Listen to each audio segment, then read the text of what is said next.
church. How you doing today? Listen, I want to first thank you for allowing me to take some of your time each weekend as I send out these video mails. It's a great way for me just to kind of keep in contact with you throughout the week. I get to, one, give you updates of what's going on and where we're heading and where we've been, but also allows me a chance to kind of share information and talk to you about things that are less appropriate for Sunday mornings. Sunday mornings are about loving on people and encouraging them to transform their lives, and we want to keep it that way all the time. So again, thanks so much for allowing me to do this. I want to first encourage everyone, get you excited rather about what's going on.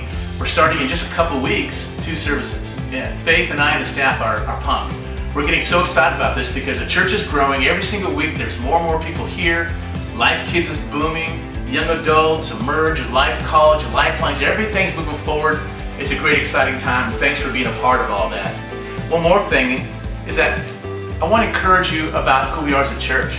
We've been blessed for the last year to be able to help people when they're in need. We've had several families and individuals who found themselves in situations where there are moments of need and they came to us. We've been able to help them, and there's nothing more exciting and even humbling than being able to help people in times of need.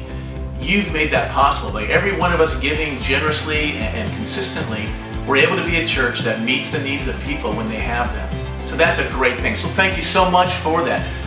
But also remember, in times of difficulty, which I know we all go through, the worst thing we can do is pull back. When we're going through tough times personally, as a family or individuals, the last thing we should do is pull away from church or the Christians, because we need each other. Church families, like any family, we're there for each other. Don't pull away. Let's be there for each other and carry each other's burdens all the time. It's great to be a church and church family, but also financially. I know some of us are going through hard times. The worst thing we can do is pull back and hold back from God financially. We give to God through the local church, and God will bless us. He tells us over and over again, He'll bless us when we give. We want to be loved, we love. We want to be forgiven, we forgive. God says, give and you shall receive.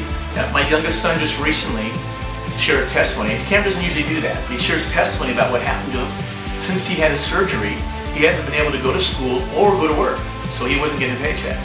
He's still got bills to pay, he's got car payment, he's got insurance and other things. And he's getting worried, but he kept giving every week. He told me he was giving his tithe and offering from his quickly dwindling bank account, but he kept doing it. And he's getting really worried, like we all do. He came running in one day and told us that he checked the mail, and he got a check that he wasn't expecting for $400, enough to pay for his bills. He was excited, he was sharing it, but I knew God would come through. He was all pumped about it. The next 2 days, 2 more checks came in. All in all, $1,200 came in 1 week for my son. With a great testimony, he said, it's good to know that God really does come through. God's faithful. He'll do it every single time. So believe God, trust Him, God will give to us. Listen, if you're going through a storm this week, whether it's an old one or a continuing one or something new, remember what we said last Sunday?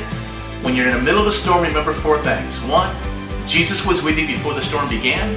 2, He doesn't cause the storms, He calms them. 3, when things are at their worst, He's at His best. And number 4, when you're in the middle of a storm, remember, it's okay to be real with God. He wants you to. God bless you guys. We love you. Hope to see you this Sunday, 757 Life, 10 a.m.